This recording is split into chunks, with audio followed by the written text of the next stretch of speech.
Morning, learners. I hope you're well. This is Dadedi Kotsi from Stradom. I'm going to present paper 2 economics. Our main topic is macroeconomics, which is the dynamics of the markets under perfect market. Remember, we have two market structures, which is perfect and imperfect. Today's lesson is going to be all about perfect market. Then when we look at our examination guideline there, is topic 5, which is a perfect market. It says examine the dynamics of perfect market with the aid of cost and revenue curves. It's the things that we did in grade 11. So I'm not going to touch more of it.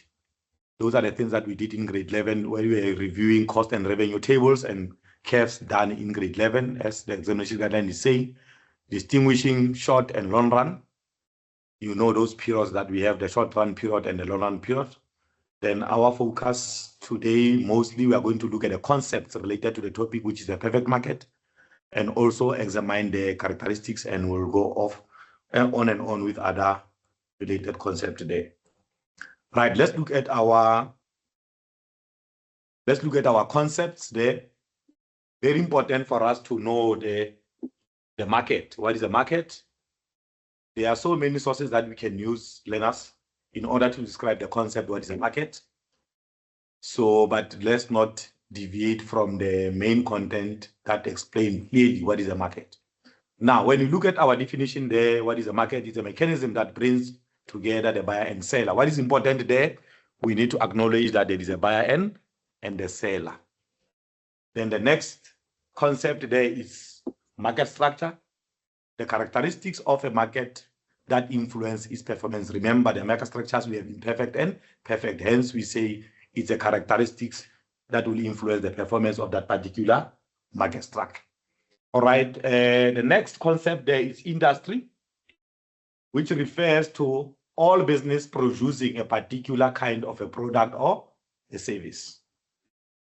Then we get to the next concept, which is fixed costs, that we also did it in grade 10 and in grade 11 from the weight fixed. So when you look at the weight fixed, it simply means that the cost that remains the same even when quantity changes, e.g. like rent. You know that even if you are renting, you're not producing anything, but you are liable to pay the rent, right? Then the next concept is average fixed cost. The fixed cost, okay, the fixed costs are the costs that incurred. There's a mistake there. The fixed costs are the costs that incurred per unit produced. Then we have the next one, which is the average mean variable cost. Those are the costs that changes in relation from the weight vary. It means they will change in relation to the output produced. When you produce more, it means that you will need more inputs in order to produce more of the output. If you want to decrease your production, it means they will vary. When you, from the weight change, remember change means plus or minus. If we decrease our cost, it means our output will also be decreased. If we increase our inputs, our output will also increase. Hence the EG there, we can look at electricity, the amount of electricity that you use when you are producing more, you need to also increase those costs. Then we have average variable costs, the variable cost incurred per unit produced. Very important that the total, remember the total is the sum of the fixed cost plus variable cost. It gave us the total cost. Hence we say all costs that incur. Then we can also say is the sum, which is the total. Those that are doing maths, they know that the sum is the total. Then we have average total cost. That is defined as the total cost incurred per unit produced. Then we have the marginal. Very important, the marginal. In terms of the marginal, normally we use the weight extra unit or additional unit, one extra additional unit, right?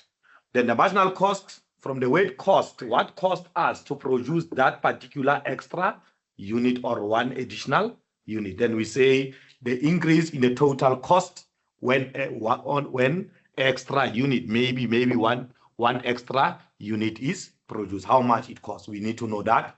Then we have the total revenue, all income that has been earned from the sale of goods and services. Then the next concept there is average revenue. Remember, when it comes to average, we need to look at per unit, the income that is earned per unit produced. Then marginal revenue, look at marginal revenue, marginal cost. So here it costs us to produce one extra. Here now we look at how much the revenue is gained from selling that extra unit. Hence the description is saying the additional income earned when an additional products are produced. Then here are the periods that we observed in our examination guideline, which is the short run and the long run. Now, we need to be careful there. Long run, it refers to the period of a production when only one variable factors of production can change. Remember, we also dealt with the variable costs. Our example was electricity there, that in a short run, electricity will change. Then in a long run, but it's only one variable, which is electricity, that will change in a short run. But in a long run, the business might increase their operation or their capacity to produce. It means now in a long run, what happens now? When you look at in long run, the fixed and variable factors, or two of them, they are now changing. We need to, maybe when we begin to extend or increase our capacity or the space of production, it means now we also need to have what? Bigger space, which is the fixed cost, meaning we are going to pay what? More rent for the production like before, because now we are operating in a long run. Very important there. These two concepts, let's be careful, learners, because it's not actually concepts that are there in our examination guideline, but they are very important concepts where the examiners will normally want to ask you about these concepts, implicit and explicit costs. We need to be very careful on how do we distinguish between the two concepts. Explicit cost refers to the actual expenditure that the business incur in the production process. Example, we have the rent, we have wages, we have electricity. Those, hence we say they are explicit. They are those costs that the business has to pay in, or that they incur when they are producing. Then we have the implicit one. We need to, let's look at the difference there. It refers to the value of inputs. What are the inputs? Remember, we normally say inputs are factors of production. We know the factors of production, learners from our grade 9, grade 10, grade 11, we have dealt with that. It refers to the value of the input that are owned by the entrepreneur and used in a production process. Let's assume that the entrepreneur has skills to do in the business. Then he uses that his own skills in the business. He doesn't employ or export the skills from someone else to perform that, like maybe the auditing of the business. Then his skills as an entrepreneur or as the owner of the business, when that person is using the skills in the business, we call it what? An implicit cost. Then let's move to the other concept there. Perfect sunk cost. Very important concept that the examination guideline is also silent about it, but the examiners are much observant about it in terms of assessment. Then we say this sunk cost refers to the capital that was invested in the business and cannot be recovered if the business shut down or closed down. Very important. Then this is our main topic that we are going to go through, which is the perfect competition. What is a perfect competition? I think that the description itself is actually explaining itself, because it talks about perfect. It means that in that competition is perfect. No one can actually influence. Hence, it says that it occurs when none of the individual market participants can influence price of the product. I think there is a mistake there. We actually say we should actually say cannot influence, because it is perfect. We cannot say can. It must be cannot, because it's perfect. Everyone has an ability to be there, right? There is a competition there, right? Homogeneous product, very important concept as well. We'll go further and look at them in terms of the characteristics, but we need to know what is homogeneous products or homogeneous goods. The products that are identical. Identical means that, the twins, they look the same. They look the same. We say that those products are identical. Then we'll further explain it when we go further, how we say that the product is identical or the product is homogeneous. Then we have these two concepts, which is productive efficiency and allocative efficiency. Let's look at the first one. This one is productive from the word production. Allocative from the word what? Allocation. Production method that will be most effective without wasting resources, meaning that businesses, when they produce, they must be effective in such a way that they don't waste their resources. Then we regard them as they are productive, efficient there. Then we have the second concept there, allocative efficiency. Remember I said it goes with the allocation of resources. So there we actually look at how effectively resources are allocated. We say when firms produces the optimum, what is optimum? Meaning that they are able to produce in terms of quantity. They are producing goods and services in a quantity that is desired by who? By consumers. They are actually allocative efficient. Then let's look at the next one.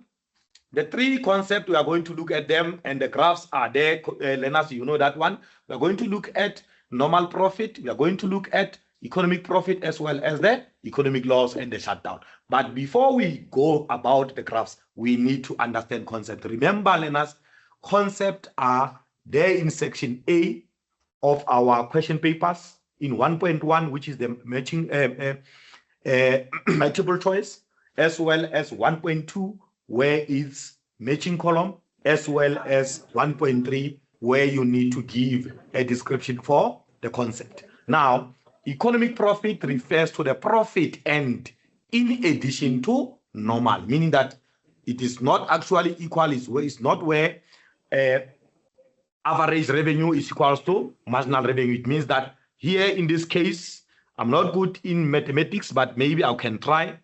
It is where average, I don't know if it is a good sign, where ARAC is greater than AC, meaning that our average revenue is more than average cost. I don't know, learners, that because is not good in mathematics. I think that one might be the good sign to show greater than. Then we have economic loss. Economic loss, obviously, it will be the opposite of economic profit. Maybe there, in terms of the mathematical sign, this one might be, AR might be smaller than AC. Then we go to the last one, which is shut down. Occurs when firms either needs to shut down its operation due to the loss they incurred, or when they have to stop producing a product because it's not flexible anymore. We'll go to the graphs and look at how do we shut down. The graph will actually look at which point we, as the business, we in the perfect market, we need to shut down. That will be much explained later. Then we have measures, which means occurs when two companies become one company by mutual agreement, meaning that they join together. One company join with another company and become one company. There is a mutual agreement there. Then collusion, when it occurs when buyers or sellers decide to limit competition. Then this one will do it in the next lesson, where we look at tacit collusion and also an overt collusion, where we'll explain in details in the next lesson, where we are going to do imperfect market. Then acquisition occurs when one company takes complete control over ownership of another company. Then we have this one, competition. We know what is competition. It refers to the free entry and exit of the business, meaning that if you see any business where you see that it is easy to enter and it is easy to exit the market, just know that we are talking competition there. And let's go on, learners. I just wanted to Then now we are about to do the characteristics, as the examination guideline was stating, the characteristics of perfect market. Remember, we have the criterion in the characteristics that we don't just explain the characteristics without mentioning the criterion, which is the number of businesses. You remember when you look at our examination guideline there, when we go forward to imperfect market, you will see that there is somewhere where we need to distinguish or make a comparison between the market structures, maybe a comparison of perfect with monopoly and comparison of perfect with oligopoly, or comparison of perfect market with monopolistic competition, or the imperfect ones differentiated to another or compared with one another. Then the first criterion is number of businesses. So it's very important to know how many businesses or number of businesses that are operating in a perfect market. Then it says, the first bullet, there's a large number of buyers and sellers.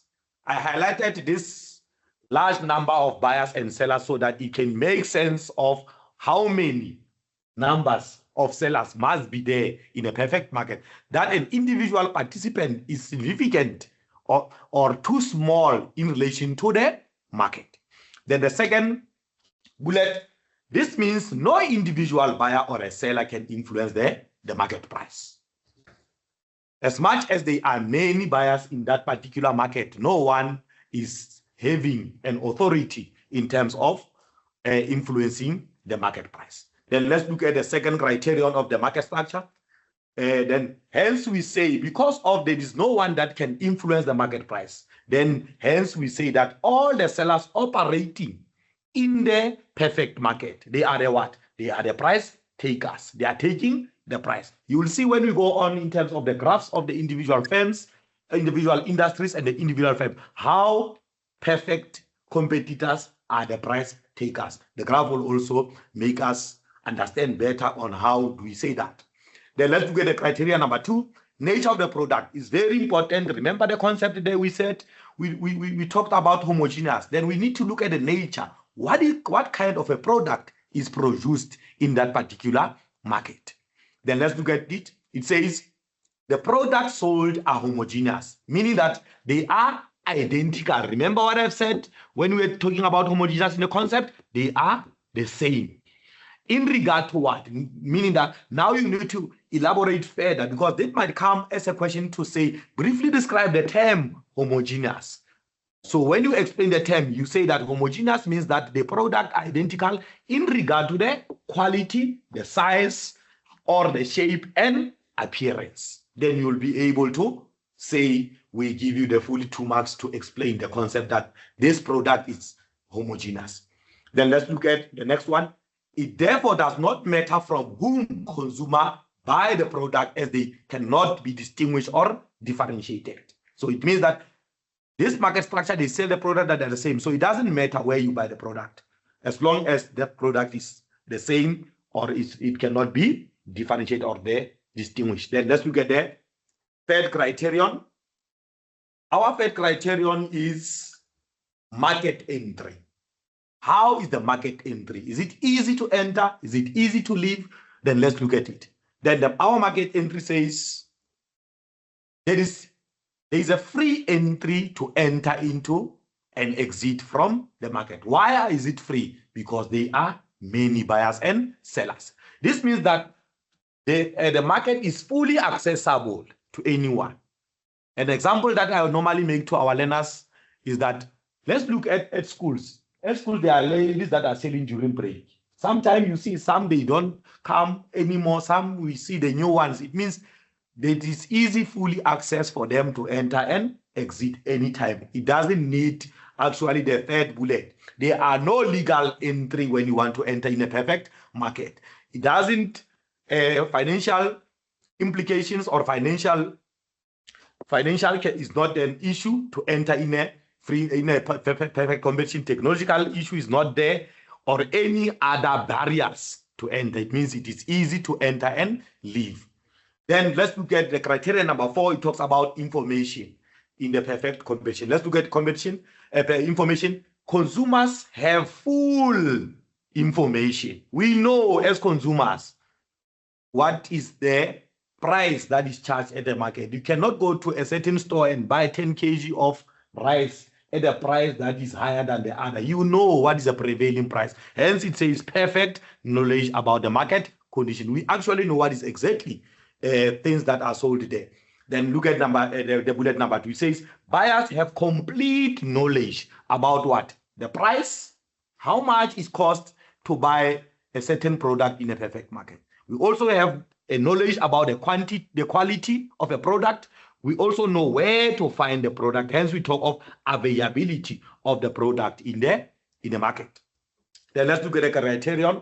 The last one, it says, if one business rises its price above the market price. Remember, we said they are the price takers in our concept. If one business rises the price or increase their price above the market price, that business will lose customers, or if they decrease, the price will lose profit. We'll see when we are doing the graphs there, the graph of the individual industry and the individual firms, how that will influence them to lose customers and as well as influencing them to lose profit. Then let's look at criterion number 5 of our characteristics of perfect is control over price. We need to acknowledge that how is the control? Are the perfect competitor able to control the price? Before we get to the description of that, are they able? But I think the answer is no. Why? Remember criterion number 1, it says there are many sellers. As many as they are, they cannot control. Let's look at that. Sellers have no control as they are called price takers. Remember what I've said? We are going to look at the price takers in terms of graphical presentation. Then let's move on. Right, they are the price takers that is set by the market and they charge for it for their products. Then let's look at criteria number 6. It says collusion. Remember, we have dealt with the concept. Hence, I started with the concept so that when we get to the criterion, it is easy for us to understand those concepts. We talked of collusion there. We said collusion, we might have 2 types of collusion, tacit and overt collusion. Now, we have collusion here. Is it possible for the firms that operate in a perfect competition to collude? Obviously, the answer is no. They can't collude because they are many. There is no collusion between sellers. There is a very seller sells independently for others. Then let's look at number 7 criterion, which is the profit. Then here we need to look at what kind of a profit is made by the perfect competitors in a perfect market. It says that the firms make economic profit only in a short run. Very important. And we need to know why are they making economic profit in a long run, not making economic profit in a long run. It's very important. Why are they making economic profit in a short run, but cannot sustain economic profit in a long run? Very important. We'll look at it as well. But I can explain it here to say that they cannot make economic profit in the long run. Why? The exit in the market is free and the entry is also free. It means that if the firms operating in a perfect market make economic profit, this economic profit will attract others to enter, because remember what we said? We said economic profit is where average revenue is more than average cost, meaning that their costs are lesser than their revenue. It means they're gaining more in this one. So immediately when businesses operate in perfect market, when they see that these businesses they are making economic profit, they will want to enter because the entry is free. It means that this economic profit will attract more. When they attract more, what happens to the supply?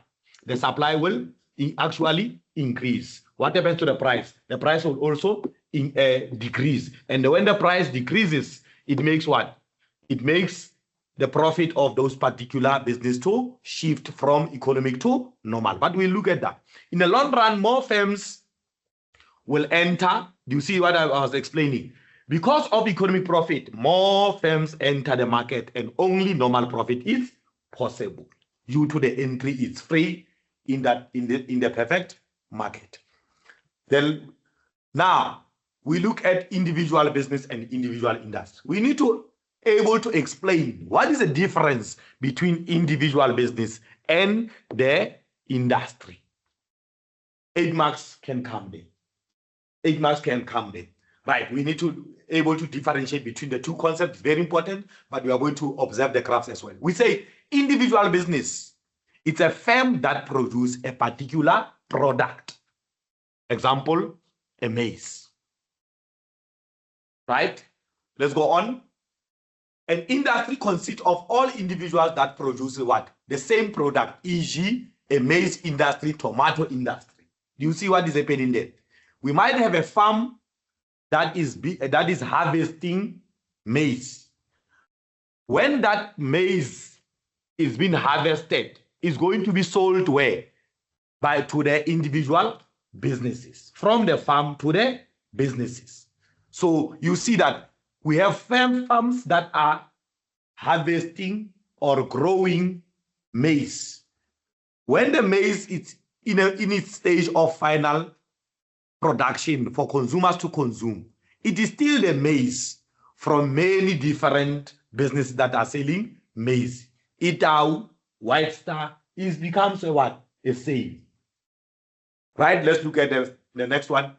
In perfectly competitive market, the price that the individual firm charges for its product is set by the market or the industry. We are going to observe the graphs in terms of how the industry sets the price for the perfect competitive businesses. Hence, we say that is why individual producers are called what? Price takers. Because someone is there in the market to set the price for the entire individual producers. So if someone is setting a price for you, it means you did not actually set the price for you. You have took the price from someone. Hence, we use the term price taker. I think it's clear enough, learners. Then the last one, we say the market price is the price at which the industry demand is equals to the supply. When you look at this one, we have dealt with this one in grade 9. We have dealt with this one in grade 10, which is what, learners? Price formation. I don't know if you still remember price formation, where we have the graph like this one. Remember, learners, it only means that that is qualified to label my axis P and Q, where now as a learner, you must be able to label price and quantity. And remember, it's very important to have the point of origin. Remember the demand and supply from grade 9 EMS, which is D, S, and this point, which we call it what? Equilibrium point or equilibrium price or equilibrium quantity. That is price formation. I think you still remember that. Right, let's go on, learners.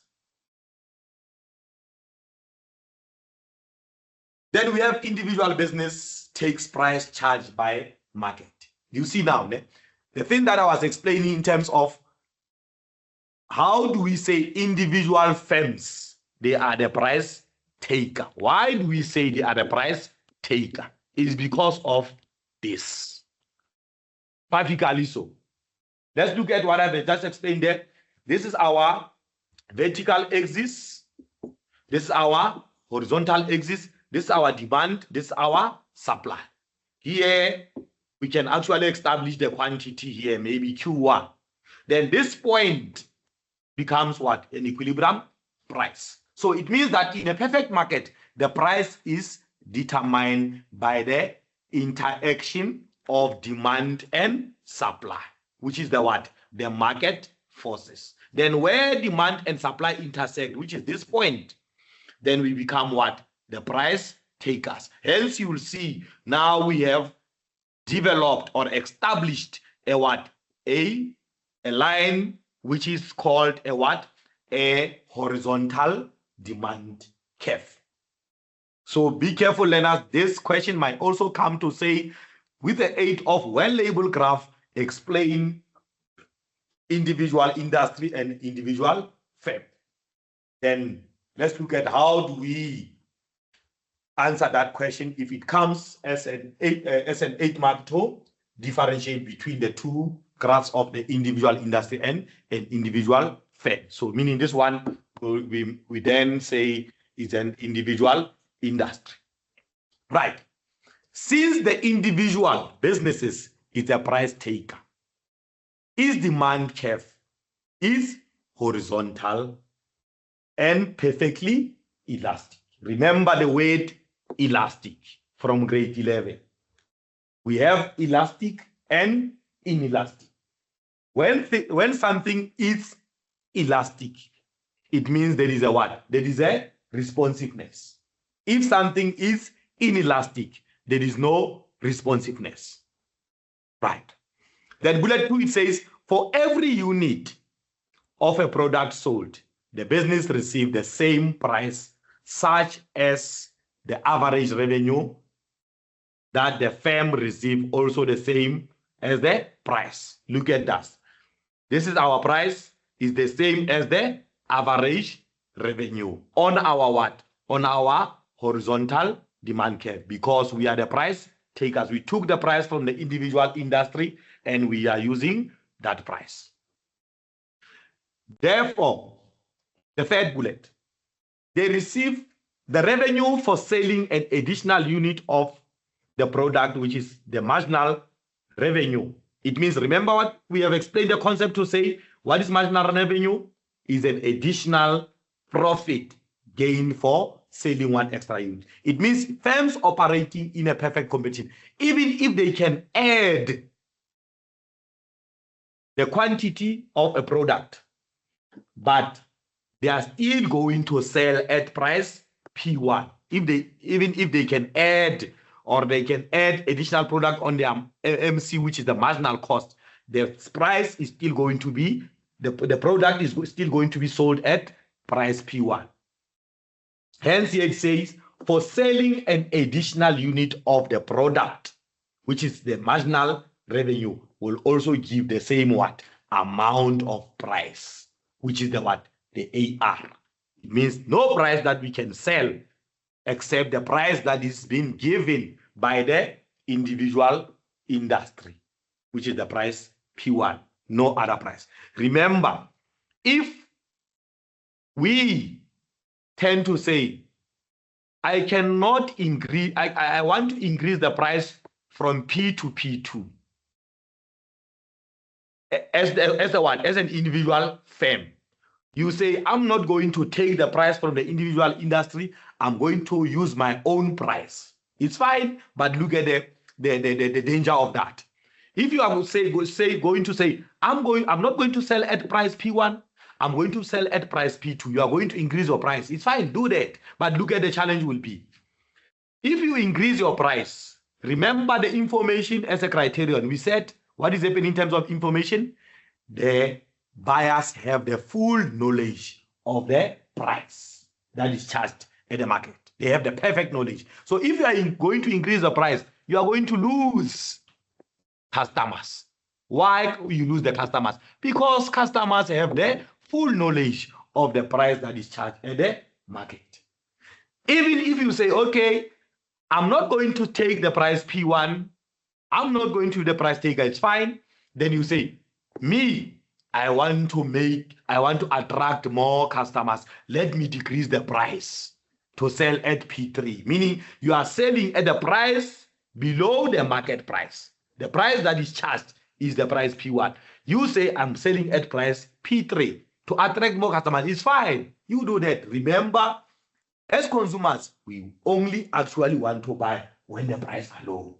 Now we'll go to buy at price P3, where you have decreased your price. Then what's going to happen? You are going to lose your profits because you sold at a lower price and will come and buy because the price are cheaper. You see that? Eh? Therefore, the horizontal demand curve also represent AR and MR curve, meaning that because of that we are the price takers, it means price is equals to marginal revenue and also equals to average revenue and marginal revenue. Where is the marginal revenue and average revenue? It's on the demand curve, meaning that in a perfect market, price equals to demand equals to average revenue and also equals to marginal revenue. You will see that in the next slide. Right. We are moving to the next slide, learners. Now, can we do this one together, learners? After we have seen that we are the price takers as the individual businesses, can we do this activity together? Maybe in less than 3 minutes or 4 minutes. We have the price, we have the quantity here, we have the price here. Can we get the total revenue and also marginal revenue and average revenue? Given the formula that how do we calculate marginal revenue? How do we calculate total revenue? I'm just going to pause, learners, and give you just strictly 4 minutes to go through total revenue, marginal revenue, and average revenue. Right, learners, for us to get the total revenue, we just have to calculate, multiply the quantity by the price. It gave us 5 up until 30. Then let's go on to marginal revenue. Let's move to the next one so that we get the answers. You see how is the answer there, learners? Then the total revenue, we get 5 of quantity 1, 10, 15, 20, 25 to 30. Let's look at, very important, I want us to look at our marginal revenue and our average revenue. I want us to look at that. Right, let's look at our marginal revenue as well as the price. What is happening there? There is a similarity there. Our price is equals to, is the same as marginal revenue, is the same as average revenue through the quantities. Even if we produce 6 quantities, but look at our marginal revenue, which is extra profit gained from selling 1 extra unit. Then let's look at also our average revenue is the same. So you see what I was trying to explain there in terms of our demand being equals to price, our price being equals to demand equals to average revenue and equals to marginal revenue. That even if we can increase our quantity, but the price that we are selling at, it must still be the same price, which is 5 rand. Up until, even if you can produce 20 quantities, but we should sell that 20 quantities at a price of 5 rand. Why 5 rand? Because we are the price takers. We cannot manipulate the price or influence the price. Let's go on. Then graphically, this is how it works. Look at what is happening there. We have just done the activity to fill up our total revenue, marginal revenue, and our average revenue. We just did that. Look at the price. The price is 5 rand. Remember, we are the price takers. So graphically, it says that if we are the price takers, we only sell at price of 5 rand. And our price must be equals to the demand, equals to average revenue, and equals to marginal revenue. Then we look at the profit maximizations. We have 2 profit maximizations, learners.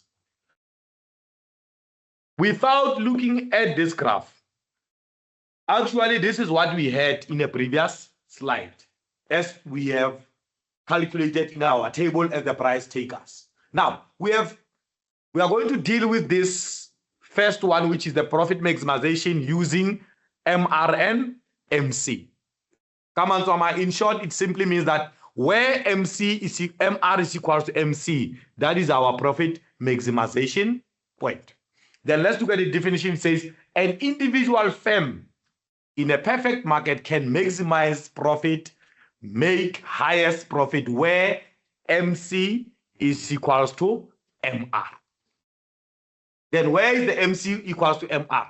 Now, remember we had our horizontal demand curve that we have took as the price takers. Now, this line, which looks like a supply curve, where it intersects MR, which is the demand curve, this we call a what? A profit maximization point, because this is where the point where MR is equals to MC. Now let's look at that in explanatory form. We say that the profit maximization point is where MC is equals to MR, which is at quantity 5 and price 5. Here is price 5, here is quantity 5 at this point. Then any point, any quantity to the left, meaning any quantity to the left of the profit maximization point, e.g. 1, 2, 3, 4, the firm cost for producing any one extra unit is lower than the revenue received from such unit. Remember, we have dealt with, I gave you the, in a previous slide, I actually said, let learners feel this table. Then you gave me these figures to show how much is our total revenue, as well as the marginal revenue, and as well as the average revenue. Then this, the next slide shows there is actually a marking guideline of the first slide, which shows that our marginal revenue, because we are the price taker, is the same as the price, and our average revenue is the same as the price. Here is the formula. We look at the formula. Change in total revenue. What is the total revenue? This one. When it changed to this one, what happened? And divide by change in quantity. Quantity was 1, is changed to 2. So it means we need to look at the change of our total revenue. It was 10, it changed to, it was 5, it changed to 10. Then the change is how many? It's 5. Then we look at what happened here in terms of the change in quantity. It was 1. The change is what? Is 1 quantity. You see that? Ne? Then we just divide this 5 by 1. It gives us 5. I'm making sense, learners. Ne? Then for average revenue, it says total revenue divided by quantity. What was the total revenue? Was 5. We divide by quantity 1. 5 divided by 1, it gives us 5. You see that? Ne? Then next one, let's do the next one just to confirm. Change in total revenue. It was 10, it's changed to 15. The difference is 5. Then we need to take the 5, the change of the quantity. It was 2 quantities, now 3 quantities. What is the change? The difference is 1. Then we take 5, we divide by 1, it gives us the 5. Then the next one, same as this one, total revenue is how much there at this quantity? Is the total revenue is 15. Then we take 15, divide by the what? By the quantity 1. When we take the change is 5, which is from 10 to 15. The difference is 5. Then we take the 5, we divide by 1, it gives us 5. So on, so on. Change 15 there, the difference is still 5. We take the change is 1, we take this one, divide by this one, it will leave us 5, and so forth. Right? I think now I'm making sense. Let's go to the next slide. This one. Now, because of the marking guideline that we have felt, we did answer the total revenue, we did answer the marginal revenue and the marginal cost. Now we construct there. How much is our marginal revenue? How much is our marginal revenue? How much is our average revenue? Our marginal revenue is 5 and our price is still 5. Remember, we are the price takers. We cannot gain anything if we produce 1 extra unit. That's what we said, which is marginal revenue. Even if we produce 10, 20, 30, but the price that we are going to charge is 5. So in short, our price will always be equal to our revenue gained for selling 1 extra unit, which is the 5. I think I'm making sense. Hence, you see that we are having, remember, we are the price takers. We are taking this price 5. Then the 5 is also the same as marginal revenue. And the 5 price is also same as the what? As the average revenue. Hence, we have this horizontal demand curve labeled demand equals to, or demand equals to price equals to average revenue and marginal revenue. I think I'm making sense now. Right, let's move on to the next slide. Then the profit maximization. Remember, I've said we have two ways of calculating or checking our profit maximization. The first one is that MC being equals to MR. Then when we look at here, from the previous slide, the price taker is 5 rand. Our horizontal demand curve says price is equals to demand equals to AR equals to MR. Hence here I did not put AR and MR, but remember our horizontal demand curve is labeled D equals to AR and equals to MR. But what we are looking for here, we are looking for MR and MC, as the rule is saying that the profit maximization is where MC equals to MR. Now we need to look at what point is our profit maximization point, which is this point, because our horizontal demand curve is there. Then we have our MC, which is the supply curve. Where they intersect there, we have our profit maximization point. Right, let's move on to the explanation. How do we explain the profit maximization? The first bullet says profit maximization point is where MC is equal to MR, which is set at what price? At price of 5 rand at a quantity of 5 as well. Then going on, any quantity, which is bullet 2, we are at bullet 2 learners, at any quantity to the left. Which one? From here, from 5, 4, 3, 2, 1. The firm cost for producing any one additional unit. Then let's look at bullet 3. What does it say? Remember here we are looking at if they produce any point to the left. Now we are looking at producing any point to the right.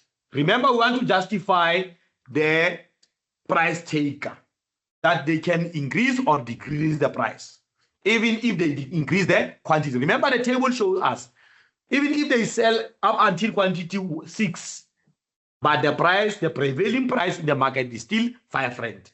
And the average profit is still 5 rand. And the marginal profit is still 5 rand. Now let's look at any point to the right, to the profit maximization point, which is which point, which price? From 5 to 8 quantity. Or from, not quantity, sorry, learners.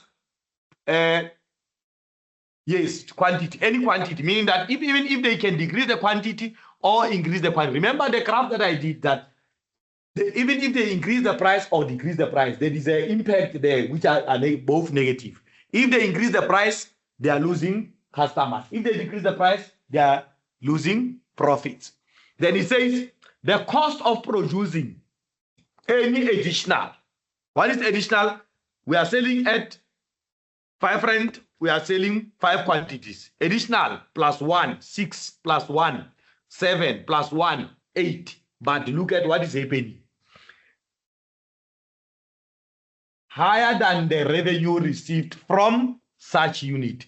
What happens? This is what happens. Marginal revenue, it becomes greater than MC, which is which one that we talked about today? Which is this one. You see that, ne? Which is this one. And the rule says what?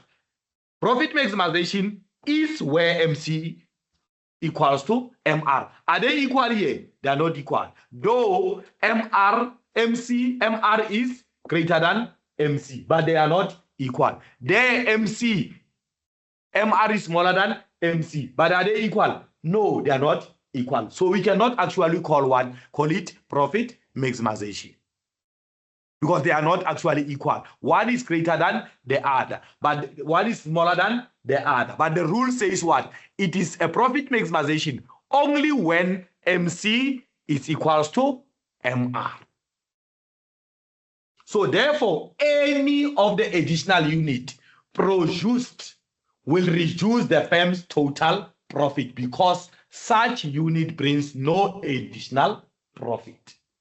That can be justified from the previous slide.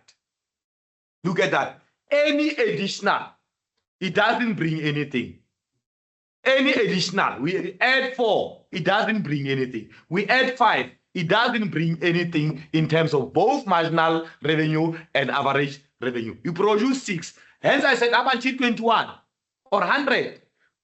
The prevailing price is the one that prevents them to get more marginal revenue, more average revenue, because we are the price takers. I think I've covered that one clearly.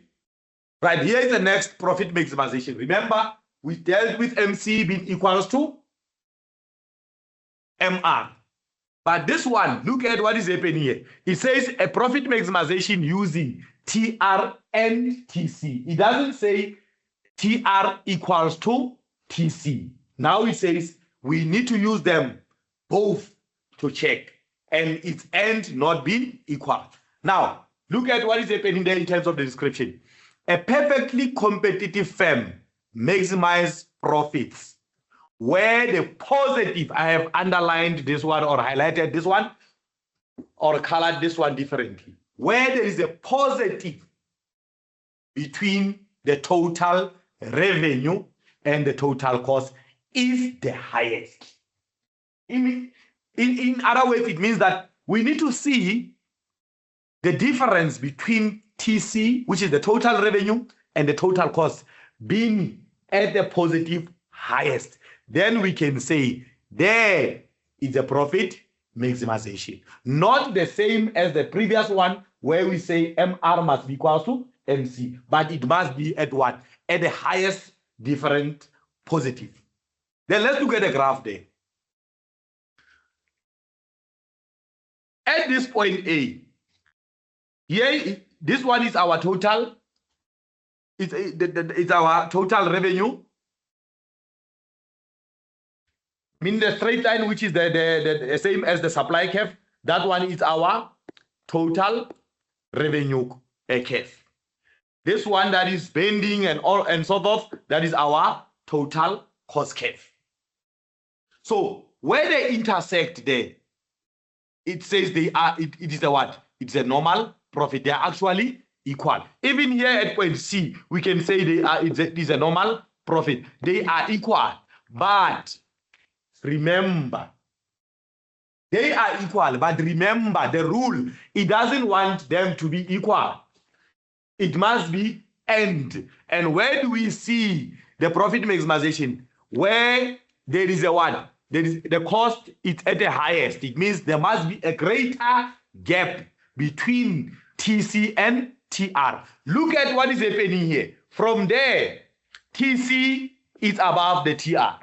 Here, TR is below the TC. Also here, look at what is happening here. Hence it says it's a loss. Why loss? The TR, look at the TC. Total cost are more than total revenue. Hence it's a loss at this particular point. And also here, the TC is above the TR. Hence it's a loss. Now, let's check where the TR is more than TC or where the TR is above the TC. Remember this line that looks like a supply curve is a TR. It is only here from there, here, this area, the TC is more than TR. And also here, TC is here, TR is there, meaning that TC is greater than TR in this area. But look at here, TR is there, TC is below TR. TC is below TR. Where is TC? It's above. It's here. This from there to there. It's above the TC. So this greater gap, it shows that there is a what? There is something that is bigger than the other there. This greater gap, it says that this is a profit maximization. Why do we say this is a profit maximization? Because it is where our definition is saying highest. There is a positive difference between total revenue and total cost. It's highest at this particular gap, which is this gap. So always when we draw our graph, we need to look at the rule, what the rule says about the graph. Where do we maximize profits? So it is at that highest. The difference is positive in this area. Here is equally, here is equal. Here this one is, the TC is greater than TR. Even here the TC is greater than TR. I don't know if we are covered there, learners. Let's go on in terms of interpretation. Remember, this question might come to say, draw a profit maximization using TR and TC and explain with a perfectly labeled graph. Meaning you need to draw a graph that is perfectly labeled and explanatory of it for you to qualify. Normally, we get this question as a what? As an 8-mark question of the order, where maybe at 2.4 for 8 marks there, where you can say with a well-labeled 8 of a graph, explain, draw and explain a profit maximization point using TR and TC. Here is the explanation. The profit maximization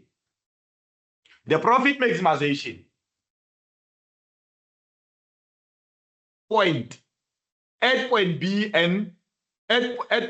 and quantity is 5. Where here is point B. What is the quantity? The quantity is 5. Here is this quantity. Meaning, what is the price there? We can say the price is 25 rand. Let's go on. At less than 2 units produced, the firm makes an economic loss. Let's check on the graph. Quantity, which quantity is that one? Is this quantity. Meaning here, we are talking that kind of a loss. So that it has to increase its production to obtain profit. Let's look at bullet 3. What does it say? The firm makes economic profit when producing between quantity 2 and quantity 7. You see that? Quantity 2 and quantity 7. It talks to us that the quantity 2 is the economic profit as well as quantity 7. Why? There, it might be somewhere here. Because why? At that point, our total cost curve is our total revenue. Remember, this one is TR. Our TR there is greater than TC. Then we say, but this profit is the highest when producing 5 units. Economic profit is achieved when total revenue is greater than total cost. Then the firm, the next bullet, learners, the firm even gaining at quantity 7, which is which point? Point A or point C, they are the same. Which means a normal profit is made because here is where they are actually equal. But when producing more than 7 units, the firm makes economic loss again because of what? Now TC is smaller than TR. Which area? We are talking these ones where they are smaller than TR. I think it's covered there. Now, we come to the crucial part of our topic, which is the short-run profit and loss, which is various equilibrium positions in perfect market. Possible essay. This is an essay that we are having in this topic, perfect market. Now, let's look at this equilibrium positions. The first one that we are going to deal with is a normal profit. Very important, before we go to throwing, we need to observe the concept. What is a normal profit? It says it is a minimum earning required to prevent the entrepreneur from living and using his or her factors of production elsewhere. Meaning that in this case, you are not actually making a loss. You are not actually making a profit. Meaning that your total revenue is equals to your total cost. Or your AR, which is average revenue, is equals to average cost. You are not actually losing. Hence, it says it's a minimum earning. But in those minimum earning, you are also able to operate. Now, remember, we have dealt with this one. We had, when we had a price taker, we had this kind of a graph. It's not new. And when we were doing a profit maximization of MC and MR, we had this supply curve. It's not new, which is the MC. Now, very important now here. How to see that we are making a normal profit, or we are making economic profit, or economic loss. It's very important. I normally say to my learners, we have what we call, when we look at this graph, this curve, which is a supply curve. This curve, which is the supply curve. I normally say this supply curve is it's a Nike. We need to have a Nike. Then this one, AC, is our determining factor. AC, I normally say it's a U shape. Right. Now, again, the other rule that I use there is to say, what is a normal profit? Normal profit is equals to AR being equals to AC. So we need to ensure that in our graph, our U shape must be equals to what? Remember, our U shape is an AC. We need to ensure that our U shape is always equals to our demand curve, which is the what? The AR.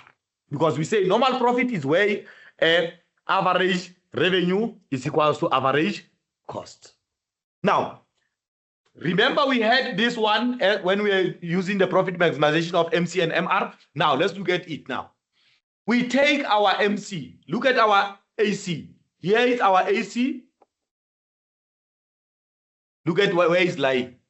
It's lying on the what? On the horizontal demand curve. That simply means what? The demand curve, our demand curve is the same as AR, meaning that our AC is equals to our AR. Hence, it's the normal.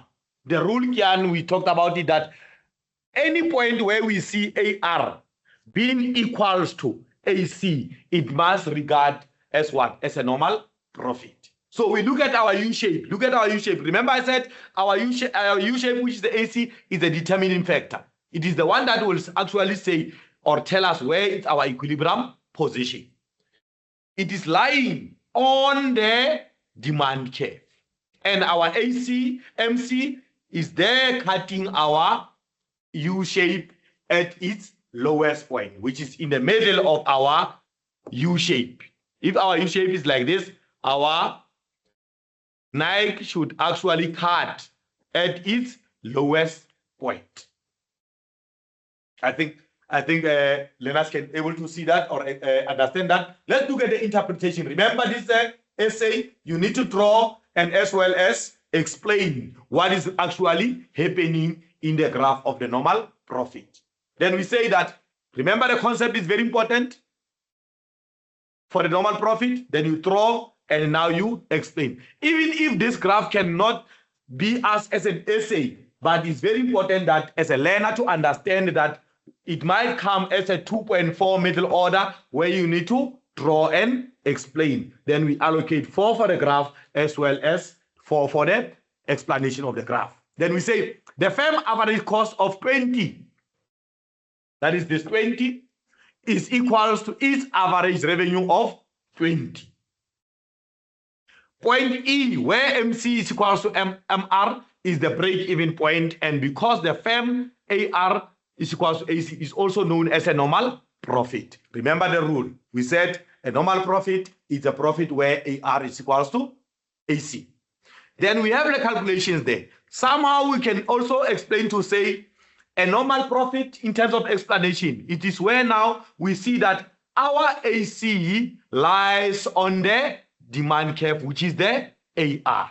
It's an explanatory to show the marker that what you are saying, it is throwing that our AC, which is the U shape, it lies on the horizontal demand curve, which is the AR. It becomes easy in the explanatory to see that when we are reading the explanation, it must talk to the graph. Remember, learners, every time you must ensure that your explanation at almost it must talk to the graph, not other way around. Then let's look at that. We can also justify by the means of calculations.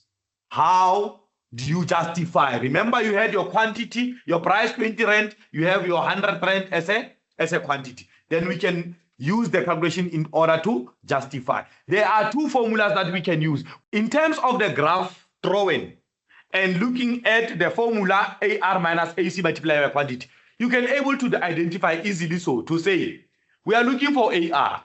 Where is AR? It's our horizontal demand curve. We just go through with our horizontal demand curve and get what? We get 20. Easily so.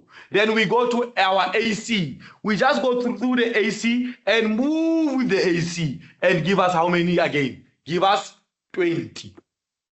Then the quantities, easy. You check the quantities, 100. Then we say multiply by 100. We know that 20 minus 20, because it gives us 0. Then 0 multiply by 100, it will also give us 0. Then you look at that. 1 mark for the formula, 1 mark for the second step, 1 mark for the third, and 1 mark for the fourth. So remember, we allocate 4 marks for the drawing of the graph and 4 marks for the explanation. When the question is an 8-mark question of 2.4 where you need to draw and explain. But when the question is in an essay, like it says that this is a possible essay, you don't leave any stone unturned. Explain. Remember that in an examination guideline is saying discuss in details. So don't leave anything. Draw, explain as much as you can. Then we'll allocate.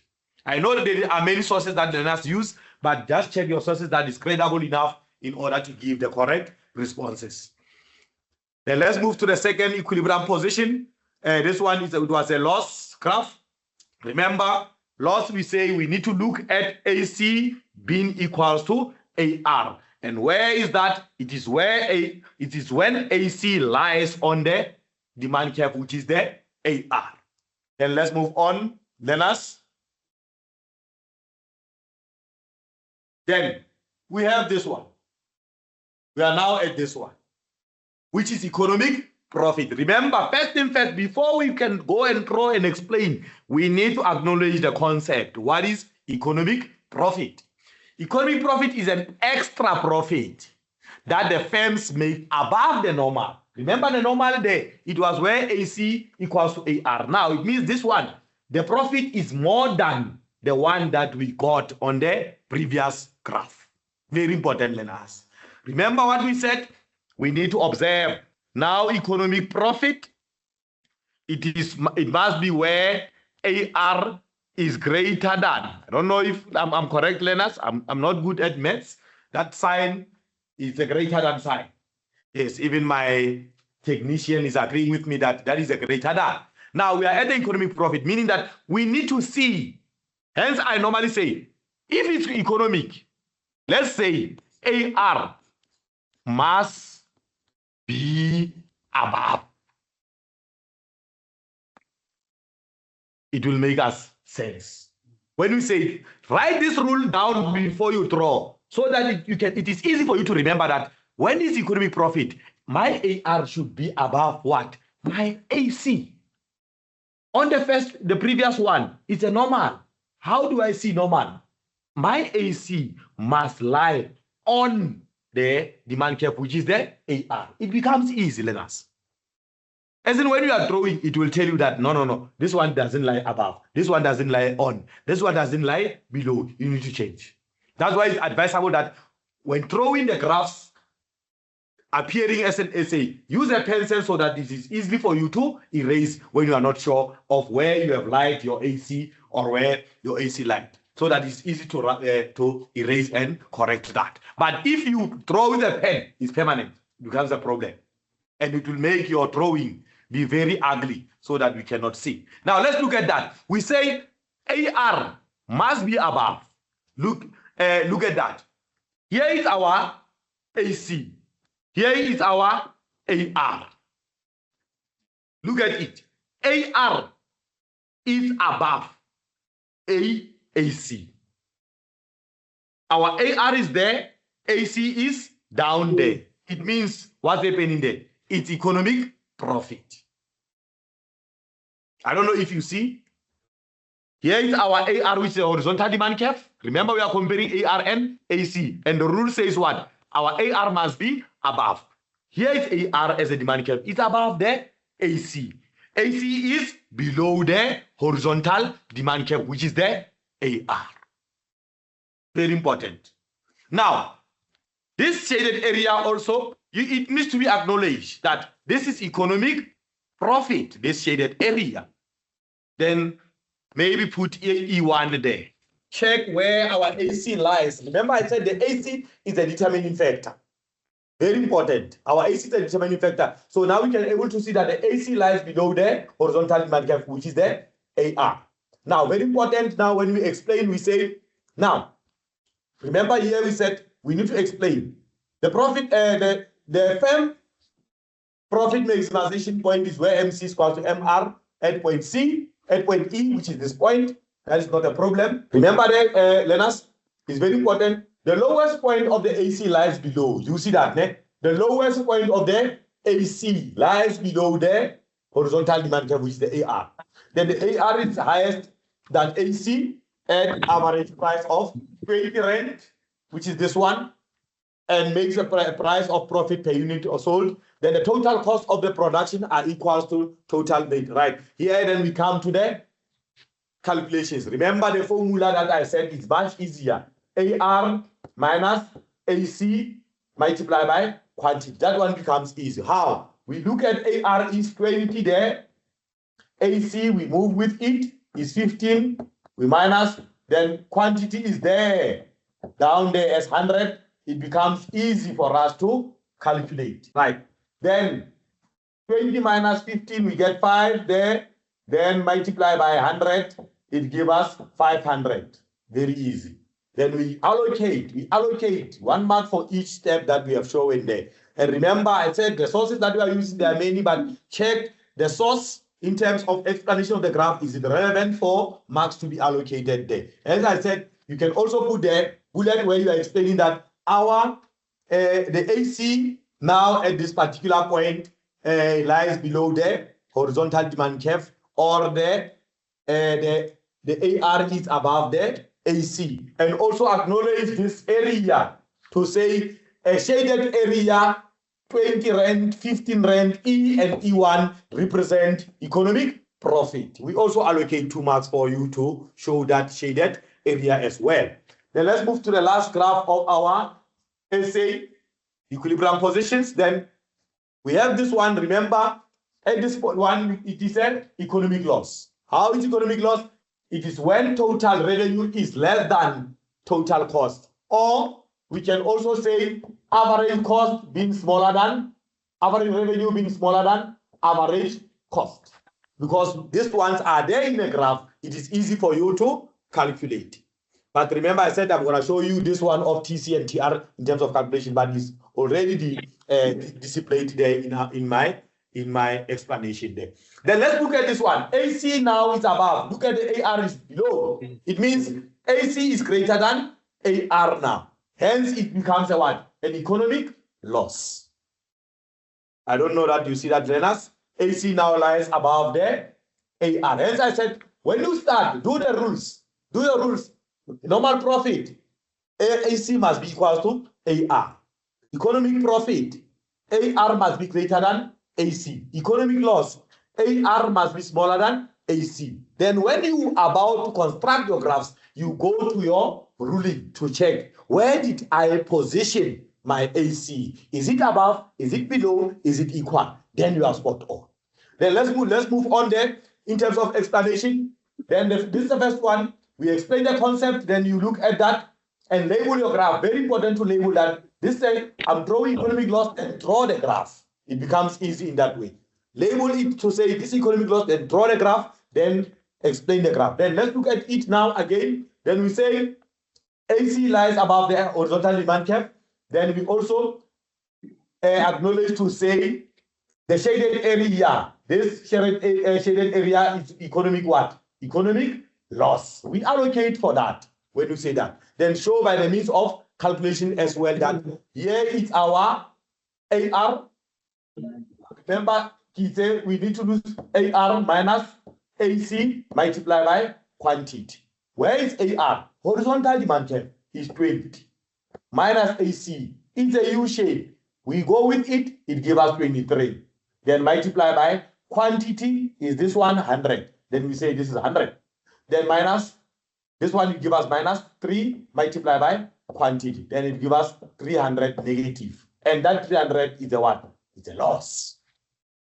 So it becomes easy for you to show that we are allocating there in terms of calculation. We will also allocate where you have shown us and this one as well. Then we allocate. There are many marks in terms of explanation of the equilibrium positions when it comes as a one, as an essay. But also remember, very important for 2.4 as draw and explain with a well-labeled graph for 8 marks middle order question. Then let's look at what happens there. Remember, we said we are the price takers. We could not influence the price. So here we are going to explain normal profit with the aid of graphs in a long run. Remember, we said perfect market can only make economic profit in a short run, not economic profit in the long run. Reason being, when they are making economic profit, it attracts more entry. And when more entry is attracted, let's assume there were only 2 suppliers selling a product in a perfect market. Seeing that they are making economic profit, another supplier wants to enter because the exit is free. When the other supplier enters the market due to the entry that is free, what happens to the supply?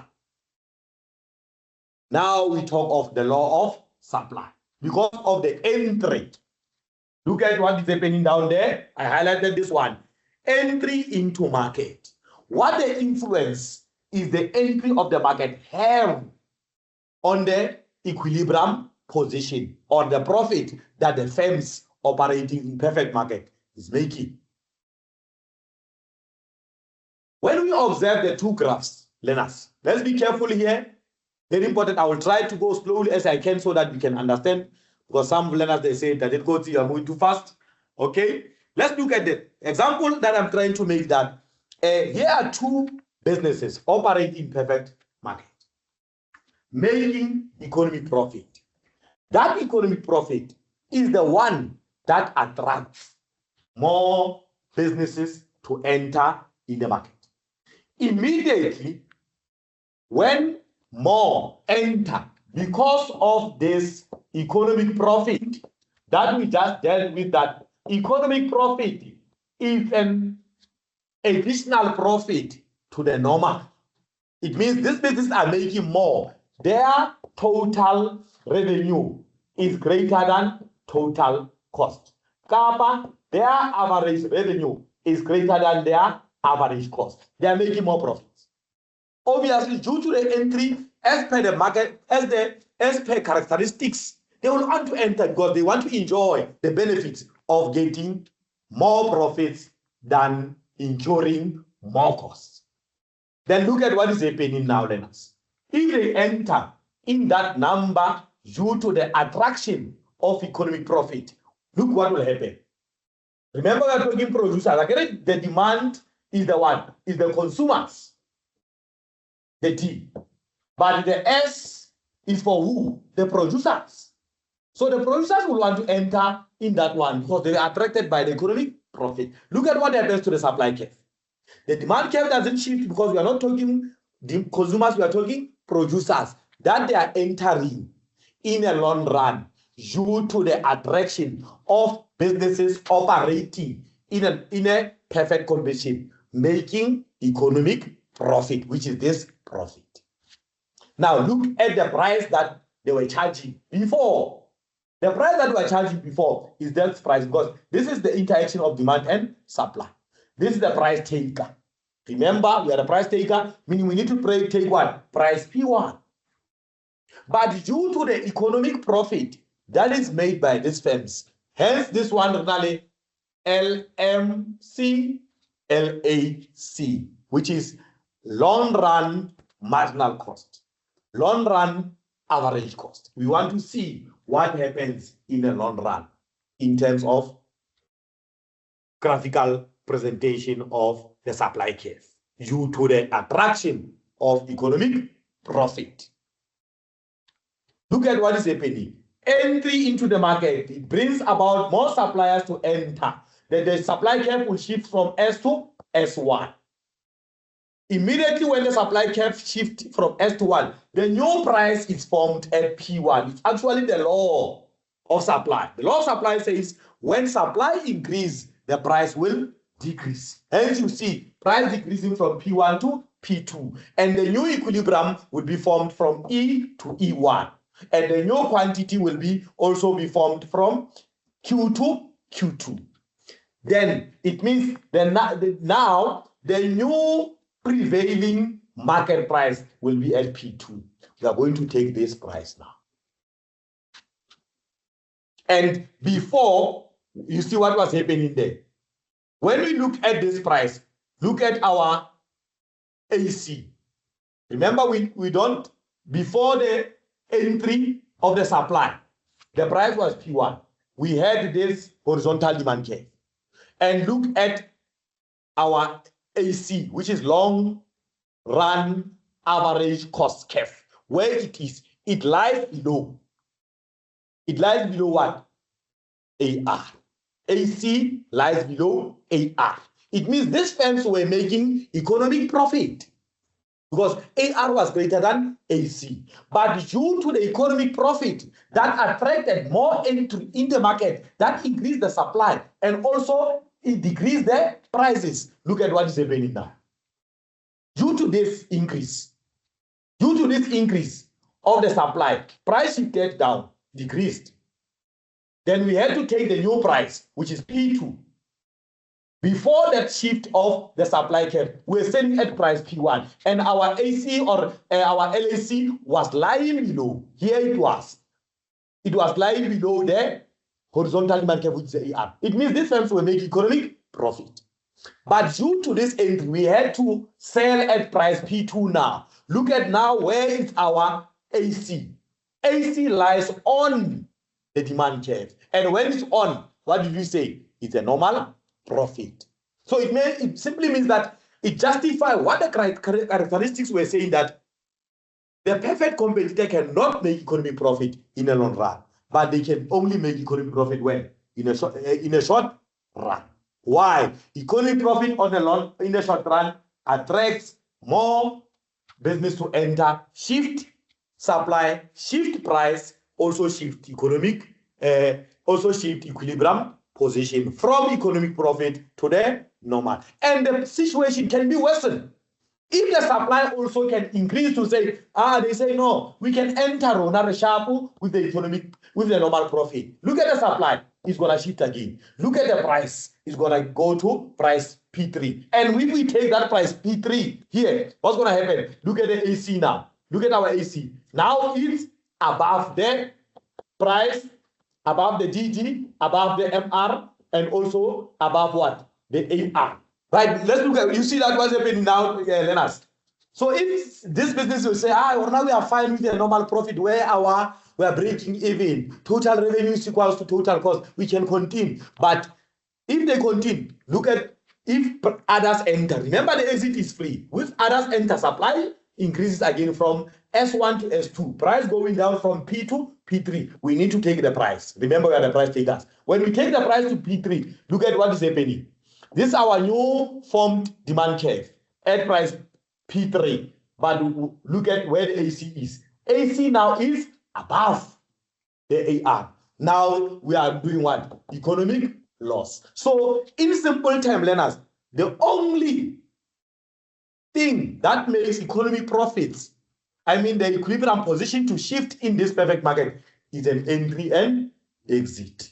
The more they enter, the more they supply. We need to apply the law of supply, learners. The more they enter, the more they supply. The more they supply, the lesser the price. Then let's look at the one that I just talked about today. Look at this one. What happens to the supply in this case? The supply is shifting from the right to the left, meaning there is a what? There's an exit. People are moving out to say we cannot stay in a business where we are making a normal profit. Let's go out. When they leave the market, price begins to go up. The equilibrium price was P. They are leaving market, as you see, supply shifting from the right to the left. Look at the price. The price starting to increase. Then we'll take the price P. It means originally the price was P. When they left the market, which is the exit in that market, the price went up. Look at what is happening now. It means before they were making a loss because the AC now is above the horizontal demand gap before the exit. Then when they exited, what happened now? The demand gap shifted from P to P1. The prevailing price is P1. What happens now? Now the demand gap or the AR is now equals to the AC, which is LAC, long run average cost. Now they become what? It becomes a normal profit again. Right, let's go on. Now we are at the shutdown point. Very important graph as well to know how to draw it and also how to explain it. 8 mark question can come there at 2.4, just like other graphs that I've alluded to before. Then it's very important that we acknowledge concept. As always, concept, learners, they are very important. A firm will shut down if it cannot meet or cover average variable cost or average total variable cost, or when AR is smaller than AVC. Definitely. I actually encourage learners to look at what is happening there. The only thing that is new there is AVC.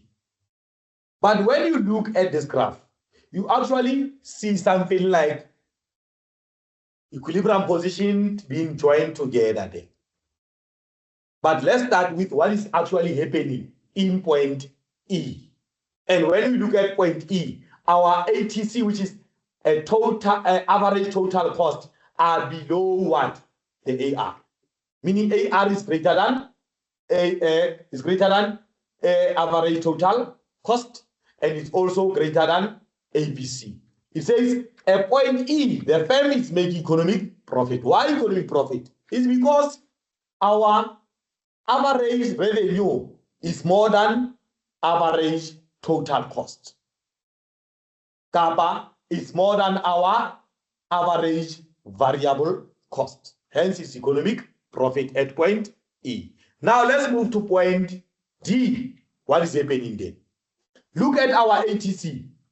It was below AR. Look at it now. It's in line. Remember, we no longer going to consider this demand curve. We are moving to the second demand curve. Look at our ATC. It's on the demand curve, which is the what? The AR. Hence, we talk of what? We talk of normal profit. At which point? At point D. But point E is economic profit. Why? ATC is below AR. At this point, ATC is equals to AR. Let's look at point C now. At point C, the firm is making economic loss. Why? Let's look at it. Remember, we ignore this one. It's no longer working. It's no longer working. We are considering this new price, P3. Look at what is happening now. Where is our ATC? ATC is above. Remember, we are observing this demand curve. ATC is above the AR. It means our average total costs are more than average revenue. It must tell us something. Because at this point, it is now above. It was below, they were equal. It was below at point E, they were equal at point D. Now at point C, our ATC is above the average cost. That simply means what? Now they are making economic loss. And remember the rule. We still need to observe the rule. Did we say a business to shut down if they are making a loss? No. Are there businesses have to shut down when they are making a normal? No. The rule says what? It should only shut down if their average variable cost or their TVC is smaller than average revenue. That is a rule. So when we do the shutdown, we need to observe the rule. The shutdown says we can only shut down if we cannot able to cover our average variable costs, or we cannot cover our total variable cost, or if the price that we are selling is less than average cost, then we can shut down. But at this point C, we should not shut down. Why do we shut down at point C? Yes, we are making a loss, but the rule says we are not actually shutting down because we are still able to cover the AVC. We are still able to cover the TVC. We cannot shut down. Let's look at point C. Remember, we need to ignore this demand curve. We are at price 4. This one. Now look at where is our AVC now? Look at where is our AVC. Look at where is our ATC. Look at ATC. There is more greater than our AR. Then here we need to consider to shut down. We really need to consider to shut down because our AVC, our total average cost, are really more than what we are receiving as a profit. So we actually need to shut down. Hence, the shutdown is at point B, meaning that this particular business as Perfect Market cannot able to cover or cannot sell at price below from point B downward. Point C, this business is already dead. Maybe sold to someone else at point A. But at point B, we need to shut down. We won't even get to point A. We have to shut down at point B because that is where our average variable cost or our average total cost is greater than average revenue. We need to consider to shut down. Hence it says here, at point B, this is the lowest point that the firm can charge and it's known as the shutdown point. So point below point B, the firm is dead. I'm sure even the machinery will be sold. Then we are at point we are here. At point A, the firm will not produce because ABC is greater than AR. Right, learners, let's be conscious of this once. This is part of Perfect Market. Remember, we are talking Perfect Market where the competition exists at its most best. Then here is competition policy. It's very important, as examination guidelines say, we need to know the aims. Why do we have competition policy in South Africa? That is very much important. Look at bullet 1, to prevent the abuse of economic power. Meaning that we need to regulate businesses on how they operate so that they cannot abuse their powers. I know some of my learners, they are saying, but no, monopoly like Eskom, we are paying higher price, but competition policy is there. Right, let's go on. Learners will explain that one later when we get to the next lesson when we are going to do monopoly as a market structure to regulate the formation of mergers and takeovers. We need to regulate. It's not to say it's a bad thing when one business is taking over another business. When a business join together, it's not a bad thing, but how they join, we need to regulate that. It must be legally for them to join. It's very important. Né?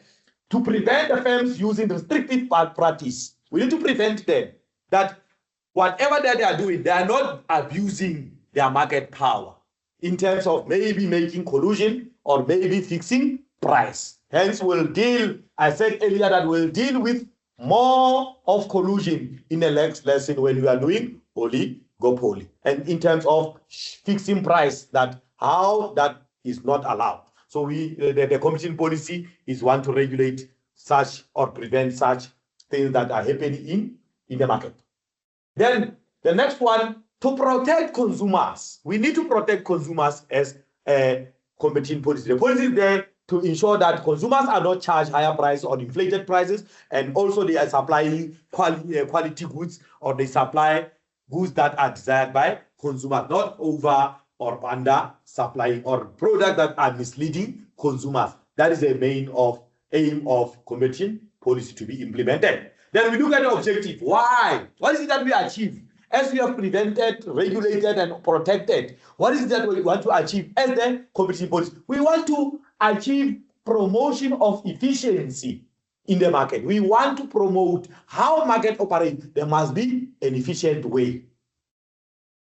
Government was committed to grow and improve economy by stimulating competition. We need to get efficiency. Remember, efficiency, it goes with what? There is no wastage of resources. Then we must make sure that we achieve this objective, that the business are producing without a waste.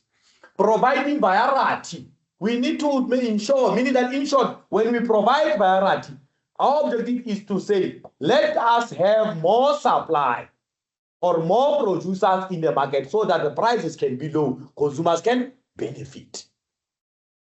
Right? Stimulate economic growth. Obviously, when we want more producers to be there, more goods to be supplied, we are actually stimulating our economic growth, because economic growth is an increase in production. Hence, we want to increase the supply by promoting and providing a variety of goods and services at a lower price. Then that will actually impact positively on our economic growth. Hence, it's a more suppliers of goods and services increase domestic production of our country. How do we do that as competition policy? It is when we are actually encouraging producers to produce more or large number or diversification of products as variety. Then the last one, we say more active participation of small, medium, micro enterprise. Let us encourage this small business and medium enterprise be there in the economy to produce. That can also stimulate growth in our economy and also create employment. If they are supported or protected by the competition policy, they can be able to grow. Some that are small can be medium. Some that are medium can be macro. Then growth is there. Employment opportunities can be there if they are protected by the competition policy. Very important. As you can see, the aims and objectives, 8-mark question can come there. Discuss the aims of competition policy. Discuss the objectives of competition policy. Very important. Lastly, we are about to finish, learners. Then competition institutions that we have under competition policy. What are the institutions that we have? And you also need to know how to name them and also how to explain them. What are those institutions do in our South African policy? The Competition Commission, the first one, it is responsible for investigating any restrictive business practice and abuse of market power. It's there to investigate the businesses that are not operating according to the competition policy. Then we have the Competition Tribunal. This one, the role of it is to allow or reject the investigations and recommendations of Competition Commission. Then the last one, we have Competition Appeal Court. Very important as well to explain, is to review decisions that were made by what? By the tribunal, and may be amended or confirmed these decisions. It's very important. You see that one institution leads to another. No institution is acting independently. So some questions might come to say, evaluate the success or the effectiveness of competition policy. Then these are the other things that we can add to say that we have Competition Commission, whereby they are investigating that every business is doing business practice restrictively. If not, then they will be able to investigate. If then they will pass their investigation to Competition Tribunal is there, and it can also allow or reject this investigation. If the investigation is proper that this business is not doing according to the business practice, then they will able to give a recommendation from the Competition Commission. Then if this business, they feel that no man, that judgment that was given or recommendation is not fair, they will go to appeal court and review the decision made by the competition tribunal, and amendment or confirmations can be done on this decision or being reversed. But they are there monitoring business that they run according to the competition policy. If any business does not adhere to the rules of the competition policy, these institutions are there responsible thereof to ensure that competition is there in the economy. Then we have this South African anti-monopoly competition, very important, learners, no restrictive on entry into the industry, economic transformation, that is what they want to achieve there, ensuring that existing companies do not gain more market shares like monopoly, entry into the market, globalize the market, very important, learners.